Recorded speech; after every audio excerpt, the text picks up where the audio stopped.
Alguns crimes vêm com uma explicação quase imediatamente. Queda da janela de um hotel, ataque aleatório em trilha, homem achado em aterro sanitário. No papel, todos esses casos podem ser explicados. Mas então você observa de perto. Anotações desaparecidas, registros sumidos, ligações estranhas, depoimentos de testemunhas que não batiam e pessoas do trabalho de inteligência envolvidas demais na história. E de repente a explicação oficial não parece uma resposta. Parece só a primeira camada de algo mais sombrio. Hoje, vamos analisar 5 mortes misteriosas em que as pistas sempre levavam de volta ao poder, aos segredos e àquela agência em que ninguém confia totalmente.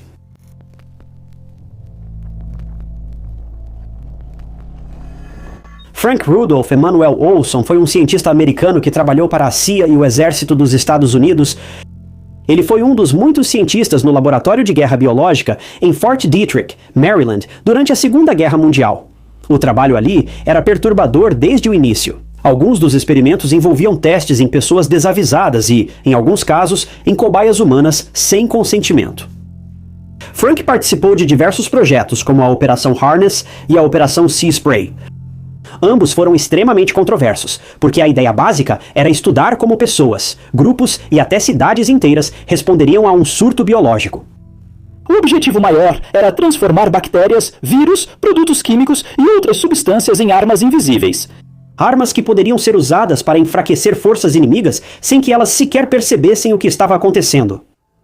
Frank estava profundamente envolvido nesse mundo. Ele trabalhava como cientista e até ajudou a desenvolver dispositivos que podiam ocultar e entregar essas armas biológicas.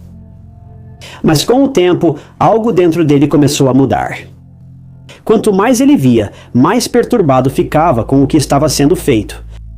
Ele estava sob constante estresse e, por fim, não queria mais participar dessas operações. As preocupações éticas, bem, Frank fez escolhas interessantes ao longo dos anos, mas agora já basta, e ele quer sair. Em 1953, no mesmo ano em que perdeu a vida, Frank deixou o cargo de chefe da Divisão de Operações Especiais, embora ainda estivesse profundamente ligado à CIA. Na verdade, foi logo depois disso que ele se envolveu com o infame Sidney Gottlieb, líder do projeto MKUltra, antes chamado Projeto Bluebird e Projeto Artichoke. A CIA realizava experimentos em pessoas com substâncias psicoativas como LSD, muitas vezes sem o consentimento delas, para estudar como a mente humana poderia ser alterada ou controlada. Esse projeto se tornou um dos exemplos mais perturbadores do abuso de poder da CIA. Os chamados sujeitos incluíam detentos, prisioneiros de guerra, espiões, pessoas com doenças mentais e outras pessoas vulneráveis.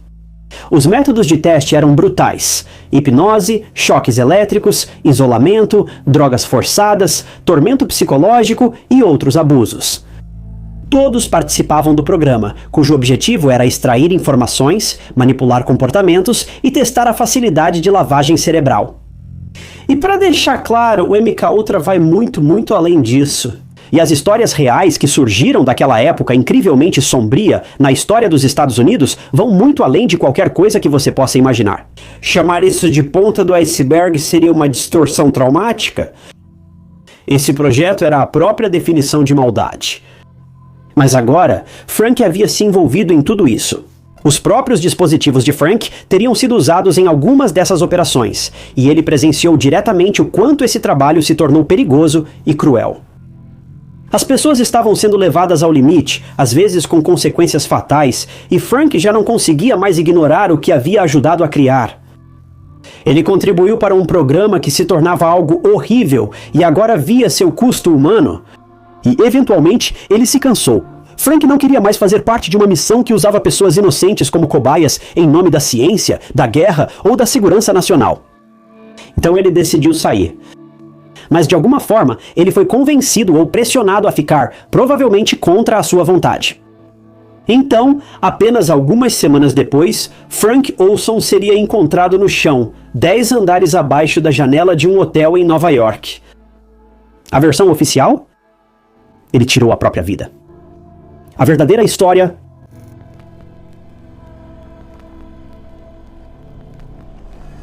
Em novembro de 1953, Frank foi convidado para um pequeno retiro no lago Deep Creek. O local era usado regularmente por cientistas e funcionários dessas operações, e aparentemente deveria ser só um simples retiro de trabalho. Mas Frank não sabia que estava entrando em algo ainda mais sinistro. Nesse ponto, Frank já havia mostrado seu desgosto com as operações e deixou claro que queria sair. Segundo alegações posteriores, seus colegas não reagiram bem. Frank não era um funcionário comum, trabalhou de perto nesses projetos e ajudou a criar aspectos principais dos experimentos. Mas ele também presenciou práticas bárbaras e desumanas nos bastidores. Ele sabia do que realmente se tratava o programa de guerra biológica, e se algum dia decidisse falar, poderia ter exposto muita coisa. Assim, alguns achavam que Frank virou alvo das mesmas experiências que ajudou a viabilizar. Durante aquele retiro, Frank recebeu uma bebida que estava misturada com LSD. O objetivo seria testar sua lealdade. Mas, se esse era o teste, Frank falhou quase de imediato, pois ao perceber o que fizeram, ficou furioso. Nesse período, ele voltou a ameaçar pedir demissão da CIA. Logo depois, ele se acalmou ao saber que receberia ajuda psiquiátrica em Nova York. Frank viajou com o cientista Robert Lashbrook e ambos se hospedaram no Hotel Statler, no quarto 1018A. Frank deveria se encontrar com o Dr. Harold Abramson, que o atenderia no dia seguinte. Acredito que a consulta servia para acalmar seus medos sobre os programas nos quais estava envolvido e talvez ajudá-lo a lidar com o que presenciou, mas isso é só uma suposição. Mas no fim das contas isso não importa, porque essa consulta nunca aconteceu. No dia 28 de novembro de 1953, por volta das 2 horas da manhã, um gerente noturno do Hotel Statler ouviu um forte estrondo do lado de fora, seguido pelo som de vidro caindo na calçada. Quando o gerente correu para fora, encontrou um homem de 43 anos no chão e quase sem vida. Segundo o gerente, o homem parecia estar tentando dizer algo. Antes que ele conseguisse formular uma frase coerente ou os serviços de emergência chegassem, o homem faleceu. E esse homem era Frank Olson. Por todos os relatos, parecia que Frank havia pulado da janela do seu hotel. A polícia entrou no quarto e encontrou Robert Lashbrook sentado no banheiro, no vaso sanitário, com a cabeça entre as mãos. De acordo com Lashbrook, ele estava dormindo quando foi subitamente acordado por um estrondo alto. Ele acordou, viu que Frank não estava, a janela quebrada e as cortinas balançando ao vento. A polícia verificou se houve ligação do quarto e constatou uma breve chamada. Lashbrook ligou para o Dr. Abramson e relatou o desaparecimento de Frank. E a resposta do outro lado foi, abre aspas, bem que pena.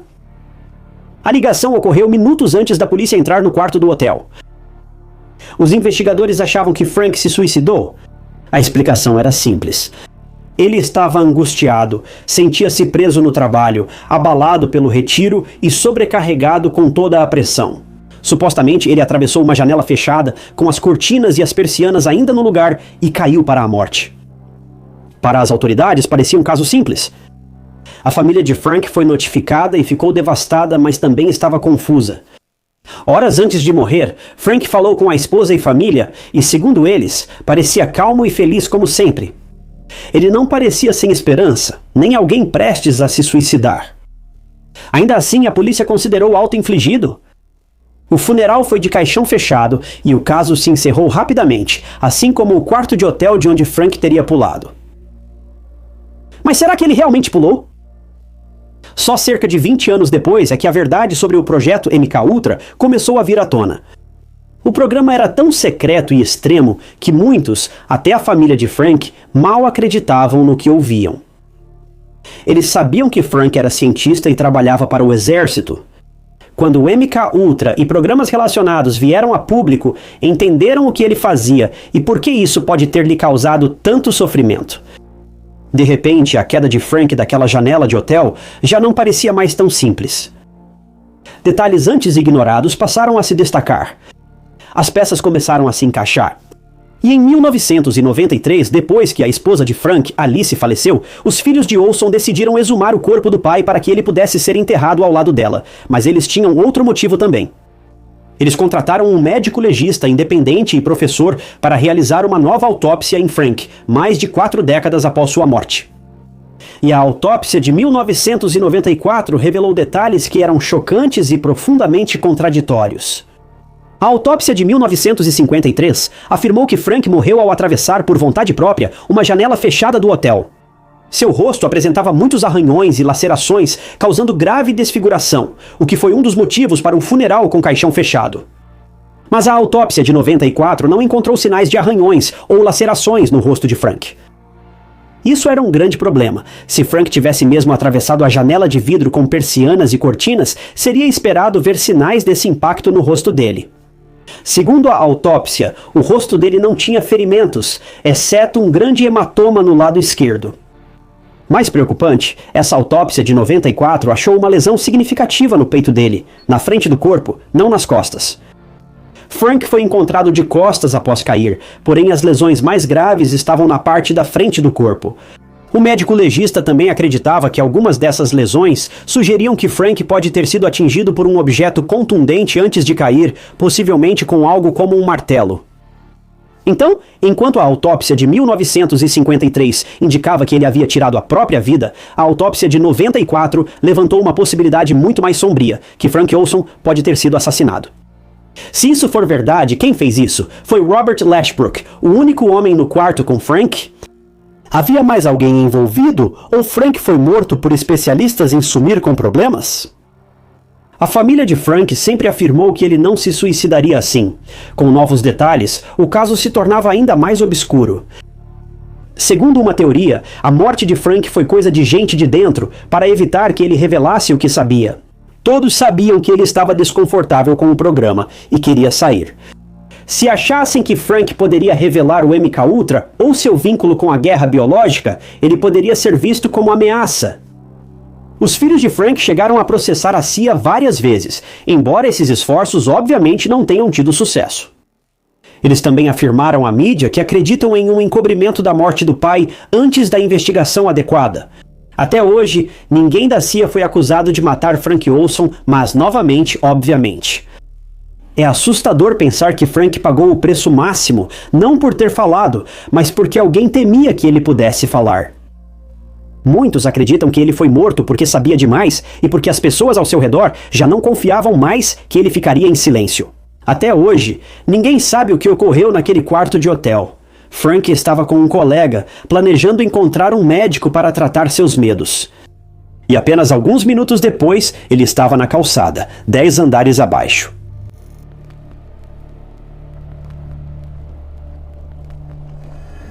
Mary Meyer era uma mulher americana rica, pintora e membro de uma família de socialites bem educada. Ela era inteligente, criativa, politicamente engajada e também teve um caso secreto com o presidente John F. Kennedy, revelado apenas anos após sua morte.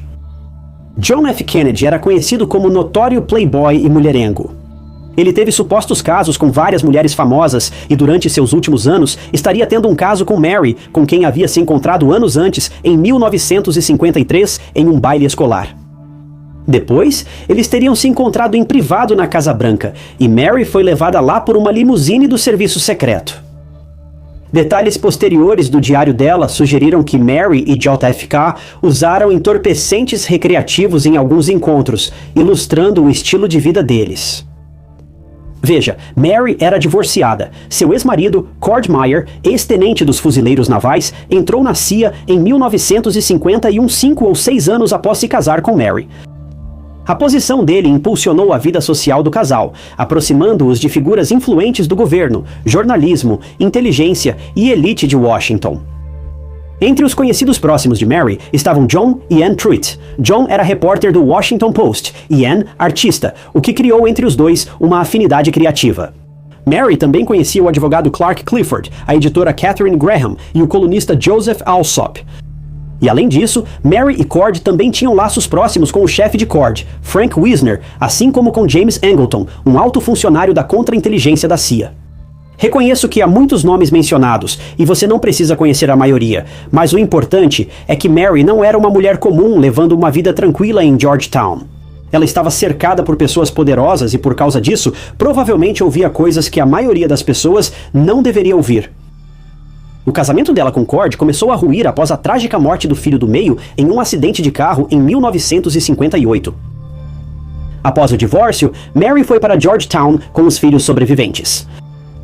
ela começou a pintar em uma garagem convertida, usando a arte para lidar com a situação e ocupar o tempo.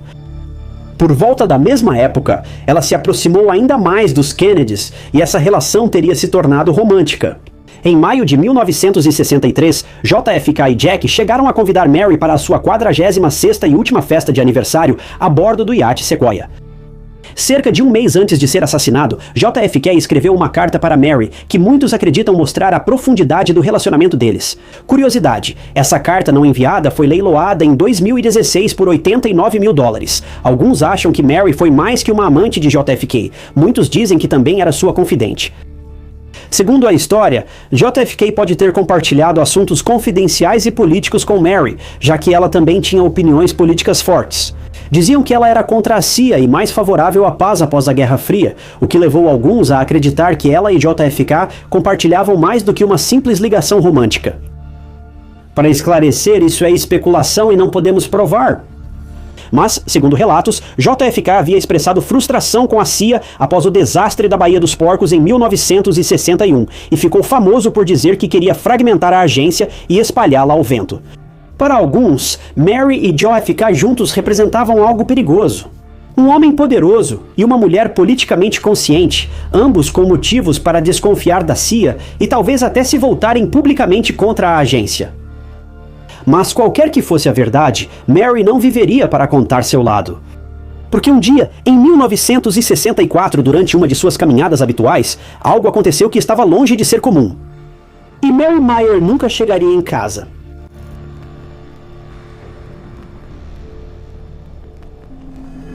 Após mudar-se para Georgetown, Mary criou uma rotina. Ela passava as manhãs pintando em seu estúdio, uma garagem convertida, e à tarde costumava caminhar pelo Chesapeake and Ohio Canal. Em 12 de outubro, o mecânico Henry trabalhava em um carro perto da Canal Road, próximo ao trajeto de Mary, quando ouviu uma mulher gritar por socorro. Então ele ouviu um tiro e depois outro, e depois disso, os gritos pararam. Henry correu até o som e, ao chegar ao caminho de reboque, viu uma mulher caída, já claramente sem vida. Ela tinha um ferimento de bala na têmpora e nas costas, e sobre ela estava um homem de jaqueta clara, calças escuras e chapéu. O homem desapareceu como se nunca tivesse estado ali. Henry correu até a mulher e os serviços de emergência foram chamados, mas ela não pôde ser salva. E essa mulher era obviamente Mary Meyer, de 43 anos. O FBI entrou rapidamente no caso e um perito forense concluiu depois que Mary foi baleada a queima-roupa. Pelos ferimentos, acreditava-se que o agressor era habilidoso com armas de fogo. Desta vez, a polícia foi rápida. Menos de uma hora após o crime, já havia um suspeito detido. O nome dele era Ray Krupp. Ele foi encontrado a menos de 1 milha de distância da cena do crime, mas, estranhamente, não estava fugindo. Ele apenas caminhava casualmente, como se estivesse apenas passeando. Suas roupas estavam encharcadas e havia um ferimento na cabeça. Ray foi preso principalmente pela descrição de Henry de um homem junto ao corpo de Mary. Mas, curiosamente, nunca pediram para Henry identificar se Ray era realmente o homem que ele viu. O tenente Mitchell disse ter visto um homem e uma mulher perto do canal, mas nunca foi chamado para identificar Ray em uma roda de reconhecimento. Foi uma escolha interessante. Ray deu declarações inconsistentes à polícia, levantando suspeitas. Assassinato de grande repercussão. Mary era uma socialite, era bem relacionada. Ela não era qualquer pessoa, e a polícia agora tinha um suspeito que, pelo menos à primeira vista, parecia suspeito. Mas o problema era as provas. A arma do crime nunca foi encontrada com Ray. Não se sabe se as mãos dele foram testadas para pólvora. Não havia evidências forenses do sangue ou DNA de Mary em suas roupas. Se ele a tivesse atacado de tão perto, seria esperado algum tipo de transferência, mas não havia nada. O ferimento na mão de Ray também contradizia a ideia de que o assassino era um atirador experiente. Segundo a teoria, o atirador era habilidoso com armas, mas Ray não se encaixava nesse perfil. Se a história deles fosse verdadeira, a própria arma dele o feriu durante a explosão. Isso simplesmente não faria sentido se ele supostamente fosse habilidoso. O próprio FBI afirmou que não havia provas forenses ligando Ray ao assassinato de Mary. Curiosamente, esse relatório nunca foi entregue à defesa no julgamento. Tudo Tudo isso foi estranho e, sinceramente, pode ter sido uma das prisões mais rápidas de que já ouvi falar. Ray foi detido cerca de 40 minutos após o assassinato, mesmo que a identificação de Mary por seus familiares só tenha ocorrido mais tarde, por volta das 16 horas. As autoridades explicaram depois que Mary não estava portando documentos de identificação, por isso demorou tanto para confirmarem quem ela era. Mas até essa explicação fica estranha. Veja, o cunhado de Mary, Ben, foi contatado por um oficial da CIA chamado Wister Janney, e ele mencionou que uma mulher havia sido assassinada perto do canal CNO. Agora, Wister não deu a Ben o nome da vítima. Só horas depois, Ben descobriu que aquela mulher era, na verdade, sua cunhada. Mas isso levanta a pergunta óbvia: como Wister sabia que deveria ligar especificamente para Ben? Como ele poderia saber que Ben era o cunhado da vítima não identificada e sem nome? Bem, o julgamento de Ray começou em 1965 e quase imediatamente o caso do estado mostrou grandes falhas. Ninguém identificou Ray com certeza como o homem visto com Mary. Quando o tenente Mitchell foi chamado para depor, nunca tinha visto Ray antes. E Henry, o mecânico que tinha visto o homem mais próximo do corpo de Mary, descreveu o suspeito como tendo cerca de 1,73 m de altura e 84 quilos. Ray não correspondia a essa descrição. Ele era mais baixo e magro que o homem que Henry disse ter visto. Por causa de tudo isso, em julho de 1965, Ray Crump foi absolvido. Mas isso não seria o fim da história de Mary, nem de perto. Segundo Peter Janney, em seu livro O Mosaico de Mary, ele afirmou que o tenente Mitchell, que disse ter visto o atirador no canal, não era apenas testemunha. Na verdade, ele era o atirador. O motivo dessas alegações é, bem, lembra como o tenente Mitchell era um tenente? Pois é, acontece que isso era tudo uma mentira. Anos depois, ao investigar o passado desse homem, descobriram que ele não era tenente nem instrutor de matemática, como dizia. Provavelmente o nome dele nem era William Mitchell. Acredita-se que tudo isso foi uma farsa e que era uma fachada montada pela CIA. E Mitchell trabalhou para eles o tempo todo. Agora, a história dele ter testemunhado o atirador era parcialmente verdadeira, mas isso porque ele era o atirador.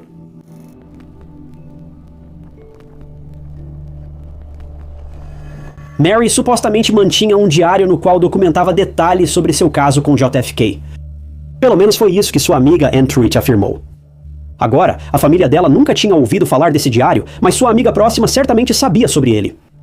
Agora, algumas pessoas acham isso um pouco estranho, mas eu realmente não acho. Quero dizer, se eu decidisse comprar um caderno ou um diário, não acho que a primeira coisa que eu faria seria ligar para os meus pais e dizer: "Ei mãe, comprei um diário." Segundo Ann, o diário trazia detalhes do relacionamento de Mary com JFK. Quando Ann contou para Toni, irmã de Mary, e para Ben, irmão dela, ambos ficaram chocados.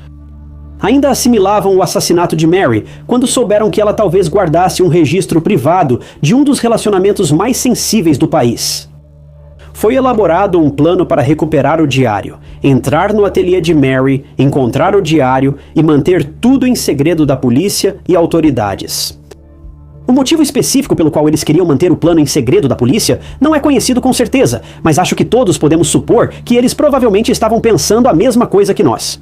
Se as autoridades encontrassem esse diário, bem, esse diário acabaria desaparecendo. Toni, Ben, James Angleton, sua esposa Cecília e outro amigo participaram do esforço para encontrá-lo. Toni e Ben chegaram antes à casa de Mary em Georgetown e disseram que precisaram arrombar o estúdio por não terem a chave. Mas quando eles entraram, outra pessoa já estava lá. James Angleton, o especialista em contra-inteligência da CIA, foi pego dentro do estúdio de Mary, aparentemente procurando aquele diário por conta própria. O mais estranho foi que ele não avisou Toni nem Ben que estaria lá, mesmo supostamente fazendo parte do plano deles. Eles encontraram o diário 2 dias depois do assassinato de Mary. Segundo Toni e Ben, o conteúdo trazia principalmente detalhes cotidianos do caso dela com JFK. Não havia nada incriminador, explosivo ou que justificasse invadir o estúdio de uma mulher morta. Era escandaloso, sim, mas não era algo que se esperaria de um alto funcionário da contra-inteligência buscar secretamente antes dos outros. Após achar o diário, Toni o entregou a Angleton junto com uma caixa de metal com outros papéis. Angleton disse que iria queimar, mas não fez isso. Ele ficou com o diário para si, sem nunca explicar claramente o motivo. só anos após o assassinato de Mary Tony, queimou o diário ela mesma. Tudo isso foi abordado no livro de memórias de Ben, de 1995, chamado A Good Life. Apesar de relatos conflitantes sobre o diário e os eventos, a situação continua perturbadora. Então fica a pergunta: o que havia naquele diário que fez um especialista em contra-inteligência da CIA ficar tão desesperado para pôr as mãos nele? Ninguém sabe quem realmente era o misterioso agressor naquele caminho. Alguns acreditam que a CIA estava envolvida e pode ter visto Mary como uma ameaça. Mas se isso for verdade, então por quê? O que Mary sabia? O que seria tão grave para que precisassem silenciá-la para sempre? Alguns acham que Mary foi vítima de um crime de oportunidade por estar no lugar e hora errados. Mas será que ela realmente estava? Entre o diário, as conexões com a CIA, a ligação suspeita que aconteceu horas antes do esperado, a incerteza em relação ao suspeito e o comportamento estranho das pessoas ao redor dela após sua morte, tudo isso é simplesmente bizarro. Segundo teóricos, o real motivo da morte de Mary seria suas convicções e supostas provas de que JFK não foi morto por um atirador solitário. Ela supostamente tinha provas de que foi obra de gente de dentro. E além disso, supostamente, ela vinha fazendo grandes avanços em afastar Kennedy e outros líderes da Guerra Fria e conduzi-los para negociações de paz. Mas no final das contas, nada disso faz diferença, porque nem Maria nem JFK estão aqui para contar o lado deles da história. E praticamente todo mundo acredita que uma certa organização de 3 letras está por trás de tudo isso.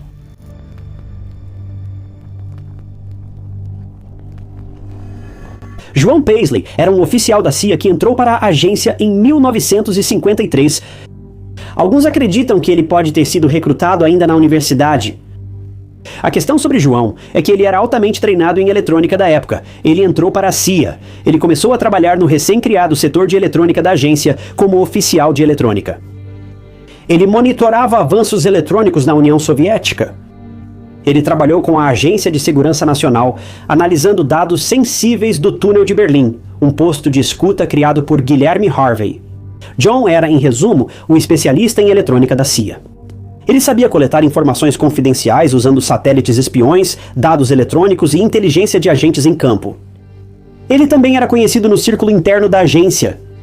Ele entrevistou e trabalhou com desertores soviéticos que deixaram a União Soviética na Guerra Fria para atuar em outros países. Eventualmente, John subiu na hierarquia e se tornou vice-diretor do Escritório de Pesquisa Estratégica, ou OSR, um setor focado em monitorar a atividade militar soviética e o desenvolvimento nuclear. Pelo que entendi, John amava seu trabalho e sentia que fazia algo bom no mundo, alcançando grandes avanços. Mas então veio a pressão. Em 1969, John teria começado a sentir pressão de Henry Kissinger e Richard Nixon para exagerar certas informações e números para que os gastos militares pudessem ser ampliados. Basicamente, se o OSR alegasse que um país estrangeiro estava construindo armas e representando uma ameaça séria, isso poderia ser usado para justificar um orçamento de defesa maior, mais armas e mais financiamento militar. Como ninguém questionava, alegavam ser questão de segurança e defesa nacional. E pronto. Segundo essa teoria, John sabia algo sobre essas informações e como eram distorcidas ou apresentadas de forma enganosa, o que o incomodava. Essa foi uma das coisas que o fez considerar sair da CIA. Segundo ele, informações críticas estavam sendo exageradas e usadas politicamente. Em 1974, 5 anos depois, John se aposentou da CIA e passou a trabalhar em uma empresa de contabilidade privada, além de atuar como consultor em meio período para a CIA. Mas John também estava começando a ter dificuldades. Segundo relatos, ele enfrentava depressão, bebia em excesso e tinha problemas relacionados ao trabalho. Houve escândalos internos na agência, dúvidas sobre seu manejo de informações confidenciais e indícios de instabilidade emocional. Na inteligência, esse tipo de instabilidade pode ser perigoso. Pessoas angustiadas, instáveis ou sem controle podem ficar vulneráveis à manipulação, chantagem ou até algo pior.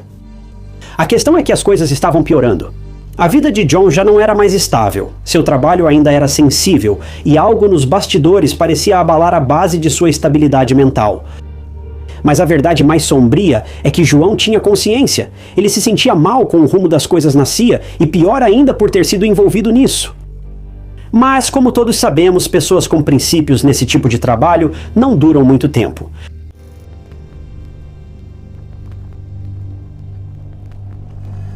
Em 1976, algum tempo após sua aposentadoria, João e Maria Mariane, sua esposa, se separaram.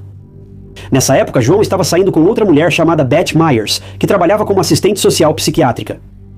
Observação: Maria Mariane também atuava na CIA, mas em outro setor.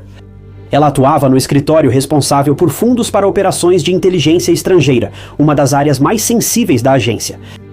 Ao mesmo tempo, João fazia terapia e participava de seminários de autoconhecimento da LifeSpring. A linha do tempo exata disso não está completamente clara, mas tudo isso parece ter acontecido em algum momento entre dezembro de 77 e março ou abril de 78.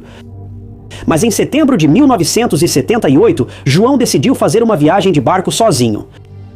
Ele embarcou em sua escuna chamada Brillig. Em algum momento da tarde, seu destino eram as Ilhas Hooper, na margem leste da Baía de Chesapeake.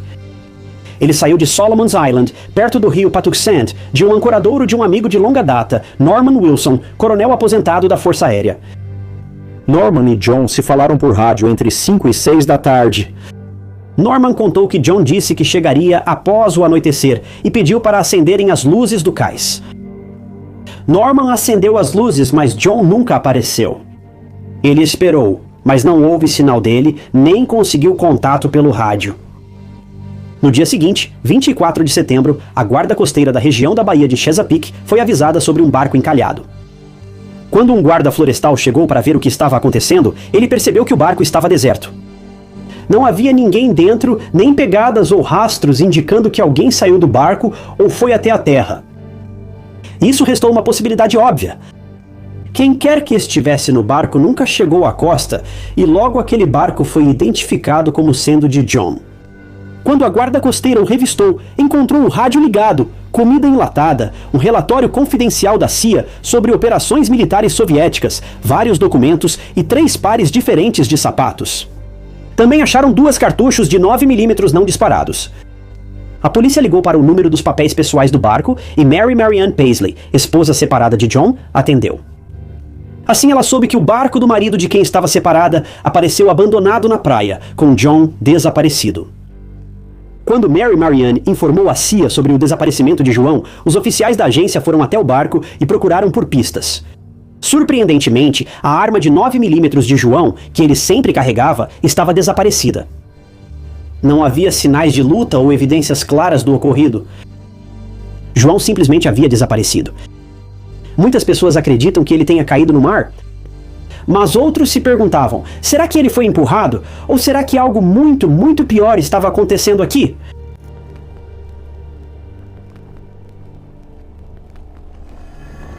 Sete dias se passaram sem contato, sem informações e sem sinal de João. Setembro terminou, outubro começou e no início do novo mês, algo assustador foi descoberto perto da foz do rio Patuxent. Um corpo masculino em decomposição foi achado boiando e desde o início os detalhes eram estranhos. O corpo usava cinto de mergulho pesado e o homem levou um tiro na nuca. A bala, ainda no corpo, correspondia à arma de 9mm sumida de João. Devido à água, o corpo estava difícil de reconhecer. A identificação por impressões digitais foi difícil e não foi encontrado nenhum documento de identificação no corpo. Mesmo assim, o homem morto foi logo identificado como John Paisley. Uma placa dentária foi analisada pelo Dr. Albert Brandes, dentista de John na Virgínia. Ele afirmou que a placa era de uma dentadura feita para John, mas não foi totalmente confirmado, pois os registros odontológicos de John teriam sido descartados quando o Dr. Brandes reorganizou o consultório. A questão dos registros não parou aí. O FBI não pôde comparar as impressões digitais do corpo com as de John, fornecidas à CIA no recrutamento, pois esses registros também sumiram ou foram perdidos dos arquivos. Aqui é onde tudo fica estranho. John Paisley tinha 1,80 m. O corpo encontrado na água media 1,70 m. John Paisley pesava 79 quilos, o corpo pesava 65. O corpo usava calça tamanho 30, mas John usava tamanho 36. O ferimento de bala no corpo entrou pelo lado esquerdo, mas John era destro. De qualquer forma, ainda assim, foi concluído que o corpo era de John Paisley, e uma autópsia afirmou que esse homem havia tirado a própria vida, e foi assim que tudo terminou. Para completar, assim que a autópsia foi concluída, a CIA interveio e mandou cremar o corpo antes que a família do homem pudesse sequer ver os restos mortais. Devido às circunstâncias da morte de John, o Comitê de Inteligência do Senado dos Estados Unidos iniciou uma investigação para saber se ela estava ligada ao seu trabalho na CIA. Mas claro, eles não chegaram a nenhuma conclusão. Mas então, décadas depois, em 2022, mais informações finalmente vieram à tona, e isso virou o caso de cabeça para baixo. O autor Howard Bloom argumentou em seu livro O Espião que Sabia Demais que a morte de John pode ter sido forjada, mas não pela agência que você poderia esperar. Não, ele acreditava que havia evidências suficientes para concluir que o desaparecimento de John foi, na verdade, orquestrado pela KGB russa e que John pode ter sido exfiltrado para a União Soviética a seu próprio pedido. O caso de John Paisley é realmente estranho e profundamente intrigante. Claramente, ele sabia muito. Ele teria morrido na Guerra Fria enquanto atuava em tarefas sensíveis de inteligência soviética. Ele tinha relações com desertores soviéticos, acesso a informações sensíveis e problemas tanto com sua saúde mental quanto com a CIA. E a forma como seu suposto corpo foi encontrado levanta ainda mais perguntas. Tudo parecia apressado. Os restos foram logo identificados, o caso encerrado, e a CIA agilizou a cremação, eliminando chance de análise forense detalhada. Mas a grande questão aqui é, por quê? De todas as pessoas, por que John Paisley teria sido eliminado pela CIA? Ele estava aposentado, estava lentamente envelhecendo fora do ramo. Por que eles o teriam como alvo dessa forma? Bem, é aí que as coisas ficam realmente interessantes. Acontece que exatamente nesse momento da história, a CIA estava trabalhando duro tentando encontrar um traidor. Alguém obtinha informações sigilosas da CIA e enviava à União Soviética. Considerando que John tinha acesso irrestrito a informações sobre o programa de armas nucleares dos Estados Unidos, além de uma quantidade infinita de dados de satélite, bem, John era considerado o principal suspeito de ser esse traidor. Mas, embora isso já fosse motivo suficiente para a CIA eliminá-lo, também seria a desculpa perfeita para a KGB intervir e salvar o dia, ajudando John a desertar para o país rival, mas realmente poderia ir para qualquer lado. Acho que todos podemos concluir duas coisas. Primeiro, o corpo recuperado naquele dia não pertencia a John Paisley. E segundo, John Paisley não tirou a própria vida.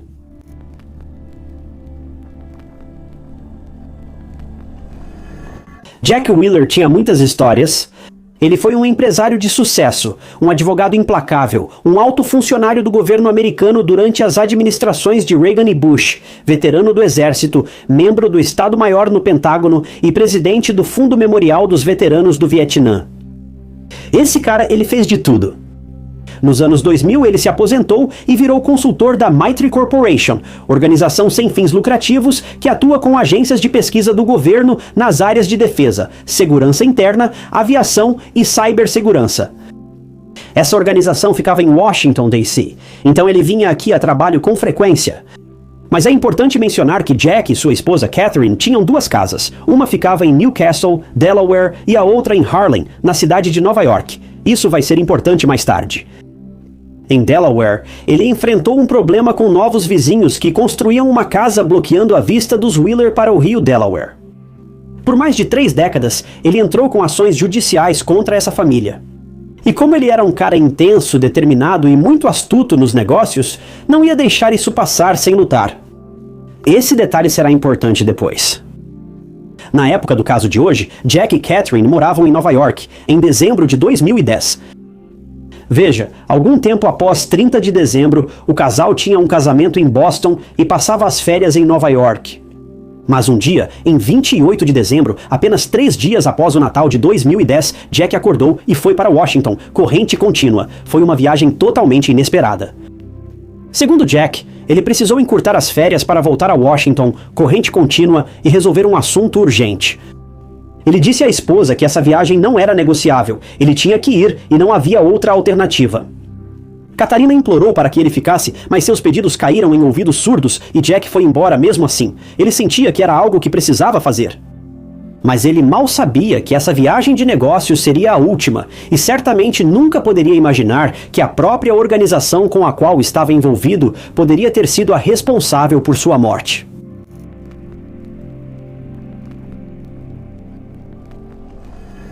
Jack saiu cedo de casa no Harlem e chegou a tempo em Washington, corrente contínua. Ele almoçou sozinho em um café metropolitano e depois deveria pegar um trem da Amtrak para Wilmington naquele mesmo dia. Segundo a polícia, ele nunca embarcou naquele trem. No mesmo dia, 28 de dezembro, uma testemunha disse ter visto um homem de cerca de 60 anos jogando bombas de fumaça em uma casa. Essa casa ficava do outro lado da rua da residência dos Wheeler, em Delaware. E, ironicamente, era a mesma casa pela qual Jack estava travando uma batalha judicial há décadas. O homem parecia corresponder quase exatamente à descrição de Jack. Mas isso não fazia sentido, pois Jack deveria estar em corrente contínua, e mesmo que não gostasse dos vizinhos, por que alguém como ele jogaria bombas de fumaça na casa deles?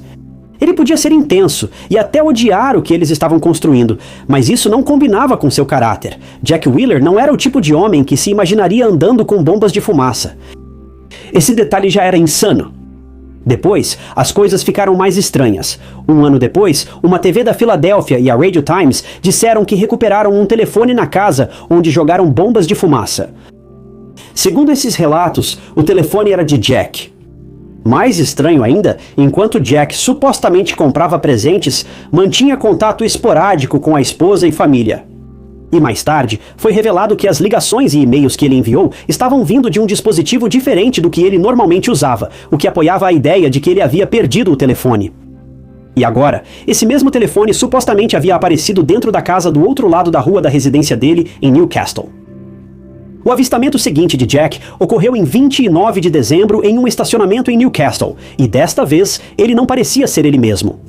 Jack geralmente era muito cuidadoso e um homem correto. Ele usava ternos limpos e engomados, e nunca saía sem uma gravata.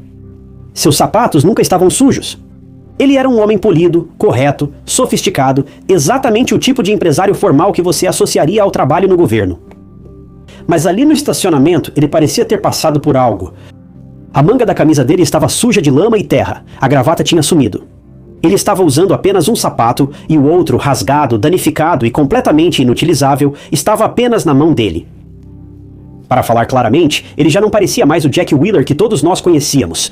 Algo tinha acontecido. As imagens das câmeras de segurança deixaram tudo mais perturbador. Segundo sua esposa Catarina, Jack parecia muito cauteloso.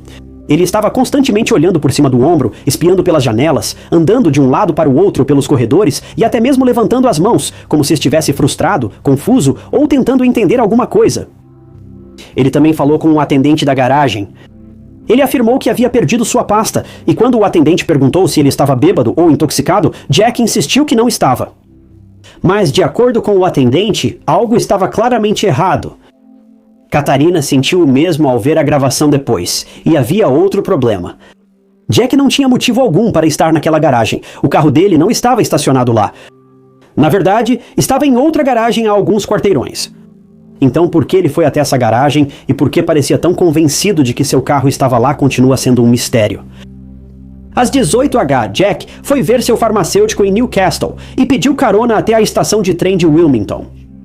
O farmacêutico se ofereceu para chamar um táxi para ele, mas Jack imediatamente ficou irritado e saiu do local mais uma vez, claramente frustrado. Ninguém sabia o que estava acontecendo. Isso era tão incomum para Jack que até seu farmacêutico e conhecidos ficaram preocupados. Algo estava acontecendo, mas ninguém entendia o que era. Bem, 2 dias depois que Jack saiu de Newcastle, seus amigos ficaram especialmente preocupados quando, de repente, pararam de receber notícias dele completamente. O silêncio já era incomum, e ficou mais evidente pois o time de futebol do exército favorito dele acabara de vencer. Numa situação dessas, Jack geralmente mandaria muitos e-mails e ligações para amigos e familiares. Mas ninguém ouviu uma palavra dele. Enquanto isso, sua casa em Delaware logo foi encontrada desordenada. Tudo estava revirado, como se tivessem vasculhado os pertences dos Wheeler, mas nada foi roubado. A polícia foi chamada, mas não encontrou evidências de arrombamento, e toda a cena parecia quase encenada. Não parecia que alguém tivesse destruído o lugar. Parecia mais que alguém queria que parecesse assim. Jack não estava em casa, e não parecia ter sido ele quem revirou suas coisas. Naquele dia, por volta das 8h, ele foi visto comprando café em uma estação de trem próxima. O dono da loja notou logo que ele estava desarrumado e mal cuidado. A antes impecável camisa branca de Jack agora estava amarelada. Ele não usava casaco apesar do frio, e seus olhos estavam avermelhados. Em resumo, ele parecia péssimo. Logo depois, Jack foi visto entrando em um escritório de advocacia e, ao sair, fez um esforço consciente para esconder o rosto das câmeras. Mas novamente ninguém sabe o motivo. Por volta das 15h30, ele foi a um escritório da administração de pequenas empresas e pediu carona para Filadélfia. Nessa conversa, ele se chamou de colega funcionário federal. Quando um funcionário perguntou para qual setor do governo ele trabalhava, Jack não respondeu e foi embora. Após isso, nunca mais confirmaram que ele foi visto vivo. Há relatos de que ele foi visto mais tarde, entre 8 e 9 horas, possivelmente em um táxi, mas esses avistamentos não foram confirmados. Sabemos que, em 31 de dezembro, a polícia de Delaware foi chamada ao aterro de Cherry Island, em Wilmington. Um funcionário encontrou algo horrível em uma grande pilha de lixo recém-despejada por um caminhão. Era o corpo de um homem. Ele tinha na casa dos 60 anos e ainda usava um relógio Rolex caro e um anel de formatura de West Point. Esse homem era Jack Wheeler, de 66 anos. A autópsia revelou que Jack sofreu agressão grave e traumatismo craniano por objeto contundente, mas o laudo não especificou qual objeto causou os ferimentos. Quando Catherine, esposa de Jack, foi avisada pela primeira vez da morte do marido, não soube dos ferimentos. E em vez disso, a polícia disse a ela que Jack havia falecido de um ataque cardíaco.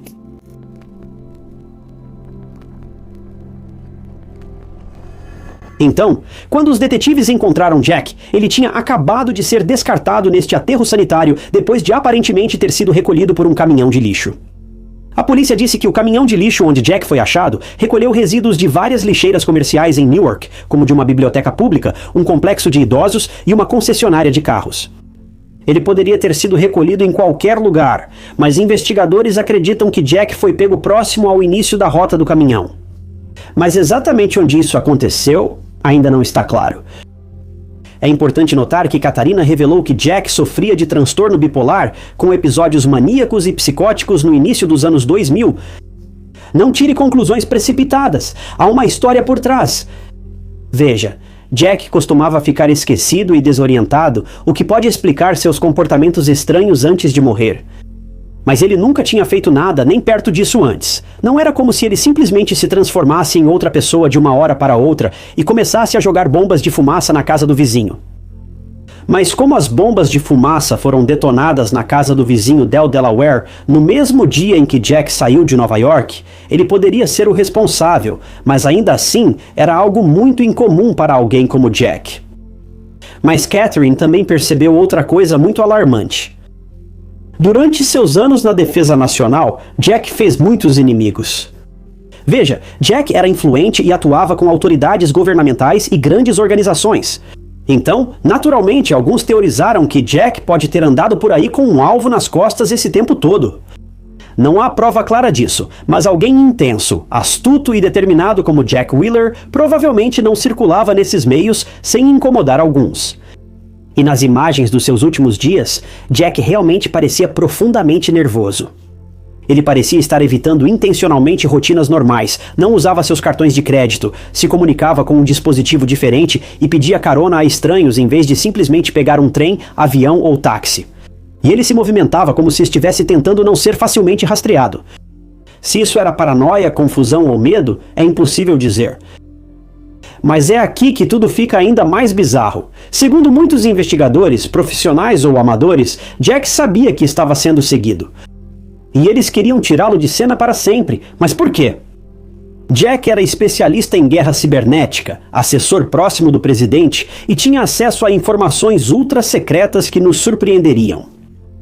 Mas o outro ponto é que Jack não era conhecido por ser um cara particularmente mau. Ele tinha princípios. Quando você combina isso com algumas das informações às quais ele tinha tido acesso recentemente, bem, algumas pessoas acreditam que ele estava prestes a se tornar um denunciante, e os poderosos não podiam deixar isso acontecer. Jack, segundo a história, descobriu dados sobre programas ilegais do governo, incluindo despejo de armas químicas e invasões cibernéticas ilegais. Agora, isso pode parecer totalmente ridículo, mas ouça isso. Mais ou menos na mesma época da morte de Jack, milhares de Melrose caíram do céu no Arkansas, todos eles mortos. Teóricos da conspiração ligaram as mortes ao uso ilegal de gás fosfina, a mesma coisa sobre a qual Jack Wheeler supostamente estava prestes a revelar.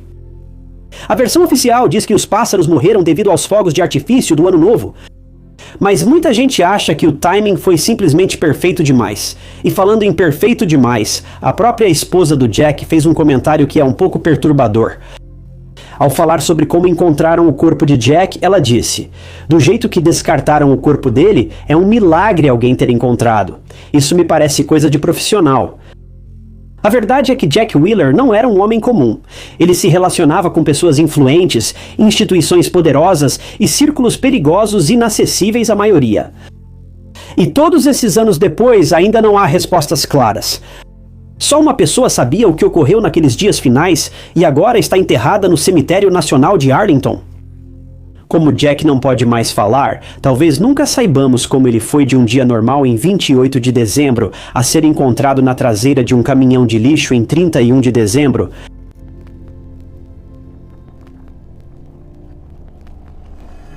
Joseph Daniel Casolaro era um escritor freelancer da Virgínia que era conhecido como Danny. Desde o início, ele era curioso. Embora não fosse um jornalista tradicional, ele dedicava muito tempo pesquisando, seguindo pistas e investigando histórias que poucos explorariam. Ele escreveu e publicou o livro O Rei Branco e nas décadas de 70, 80 e 90 sempre retornava ao jornalismo. Então, no verão de 1990, Danny foi apresentado ao infame e altamente controverso caso Inslaw. Ele recebeu um memorando de 12 páginas sobre toda a situação, de Bill Hamilton. Desde então, Danny ficou fascinado. Se você é como eu, talvez não saiba o que é Inslaw. Pode achar que é um acompanhamento para bagre e hush puppies, mas estaríamos errados. Tudo começa com o PROMIS, e não é uma promessa literal, é um acrônimo. PROMIS era o Sistema de Informação de Gerenciamento de Promotores, software criado por William Hamilton, ex-funcionário do Departamento de Justiça dos Estados Unidos. Foi criado para organizar a papelada jurídica e policial. Coisas entediantes. Mas, resumindo, depois que William saiu do departamento, ele alegou que o governo tinha roubado aquele software, distribuído ilegalmente e lucrado com algo que deveria pertencer a ele. O Departamento de Justiça alegou ser dono, pois William criou o software enquanto trabalhava lá. Essa disputa levou a anos de decisões judiciais, apelações e investigações. Mas o que tornou o caso Inslaw tão controverso não foi só a parte jurídica entediante, e sim as teorias da conspiração que surgiram a partir dele. Veja, Danny não estava só interessado na disputa do software, mas sim no quadro maior. Ele acreditava que o PROMIS tinha sido usado para fins políticos maliciosos e que poderia estar ligado a grandes eventos como a Surpresa de Outubro, o caso Irã-Contras e até crimes internacionais. Danny acabou dando um nome para essa suposta teia de escândalos interconectados. Ele chamou isso de o polvo. De acordo com ele, a Inslaw era apenas um tentáculo de uma operação muito maior. Ele achava que esses incidentes eram ligados, planejados e protegidos por pessoas poderosas que queriam esconder a verdade.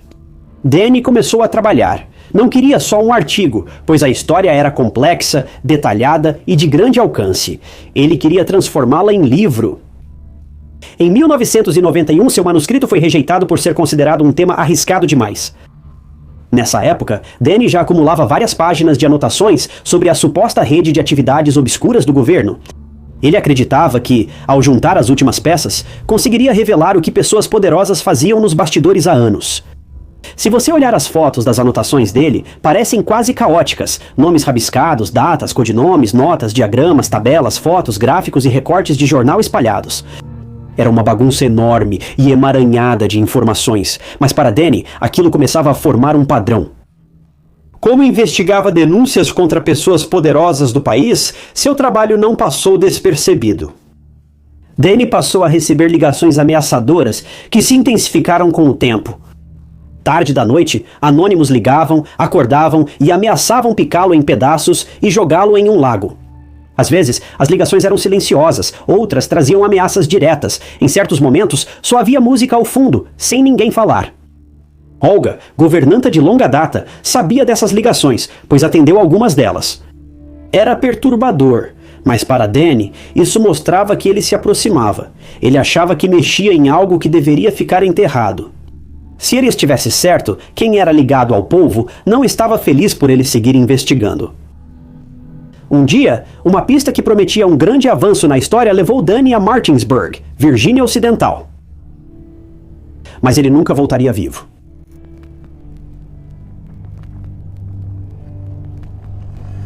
Danny iria para Martinsburg em 6 de agosto. Olga contou que ele disse que encontraria uma fonte desconhecida com mais informações sobre a história do polvo. Já se passavam 18 meses desde que Danny entregou seu manuscrito a outro agente literário após a primeira rejeição. Ele estava frustrado porque o agente ainda não tinha vendido. Além disso, Danny estava privado de sono por causa das ligações telefônicas tarde da noite e exausto de tanta pesquisa que estava fazendo. Naquele dia, ele e Olga arrumaram as coisas. Ela lembrava dele guardando todo o seu material sobre o polvo numa pasta escura. Ele foi de carro encontrar sua fonte misteriosa na Virgínia Ocidental. A partir daí, a linha do tempo fica fragmentada. Não há um registro claro e completo do que exatamente Danny fez nos dias 8 e 9 de agosto de 1991. Se ele encontrou alguém nesse tempo e ninguém viu, esse encontro pode ter passado despercebido para sempre. Segundo várias fontes, em 9 de agosto, Danny almoçou na Pizza Hut e depois se encontrou com o engenheiro da Honeywell William Turner no Sheraton. Turner entregou alguns documentos para Danny e os dois conversaram por um tempo. Danny foi visto em um restaurante em Martinsburg após a reunião e, segundo o barman, parecia solitário e deprimido. Mais tarde, nesse mesmo dia, por volta das 17h, Danny foi visto no bar de coquetéis do Sheridan com um homem descrito como árabe ou iraniano. 30 minutos depois, ele encontrou Michael Looney, hospedado no quarto ao lado. Ele e Michael conversaram rapidamente antes de se separarem, mas se reencontraram por volta das 20 horas. Danny disse a Michael que precisava encontrar alguém com informações sobre uma matéria importante que ele investigava. Segundo Danny, essa pessoa pode ter a chave para responder todas as suas perguntas. A fonte deveria chegar ao hotel às 21 horas. Pouco antes das 9, Danny deixou Michael para telefonar. Quando voltou, ele estava chateado. Michael perguntou do encontro e Danny disse que a fonte pode tê-lo deixado na mão. Isso foi devastador para Danny. Ele foi à Virgínia Ocidental achando que essa pessoa lhe daria as peças faltantes. E agora, aparentemente, a fonte havia desistido. Ninguém sabe quem era essa fonte. Não se sabe se Danny sabia o nome verdadeiro da pessoa, mas Michael ficou com ele por mais 30 minutos antes de se separarem. A última vez que viram Danny vivo foi às 22h do dia 9 de agosto, quando ele parou em uma loja de conveniência para comprar café. Depois disso, Danny desapareceu de vista, mas em algum momento daquela noite, ele voltou para o hotel porque foi lá que ele seria encontrado já sem vida. Ao meio-dia de 10 de agosto de 1991, a equipe de limpeza entrou no quarto de Danny. Presumivelmente, eles bateram na porta antes e não receberam resposta, mas quando entraram, o quarto estava silencioso, e a princípio, nada parecia especialmente caótico. O funcionário foi ao banheiro. Foi aí que Danny foi encontrado deitado, inconsciente na banheira. Ambos os pulsos dele estavam muito profundamente feridos. Ele tinha 7 ou 8 cortes no pulso esquerdo e 3 ou 4 no direito. O quarto parecia um verdadeiro pesadelo, como em um filme de terror, com evidências por toda parte. Um bloco de anotações foi achado no quarto e na primeira página havia um bilhete. Para aqueles que mais amo, por favor, me perdoem pela pior coisa que fiz. Acima de tudo, peço desculpas ao meu filho. No fundo, sei que Deus vai me deixar entrar. Os investigadores acharam uma lata de cerveja vazia, 2 sacos de lixo brancos, uma lâmina de barbear fora da embalagem, várias lâminas embaladas e uma garrafa de vinho pela metade. A polícia revistou o quarto em busca de sinais de arrombamento ou presença de outra pessoa, mas nada foi encontrado. O caso foi aberto e encerrado muito rapidamente. Danny fez isso consigo mesmo. Fim de papo. O legista concluiu que Danny faleceu por perda de sangue e que sua morte ocorreu de 2 a 4 horas antes de ser encontrado, situando o horário entre 8 e 11 da manhã. Mas como você já sabe, nada nesse crime é o que parecia. O mais estranho era que nada de valor parecia ter sumido do quarto de hotel de Danny. Bem, nada além das anotações detalhadas dele sobre a teoria do polvo.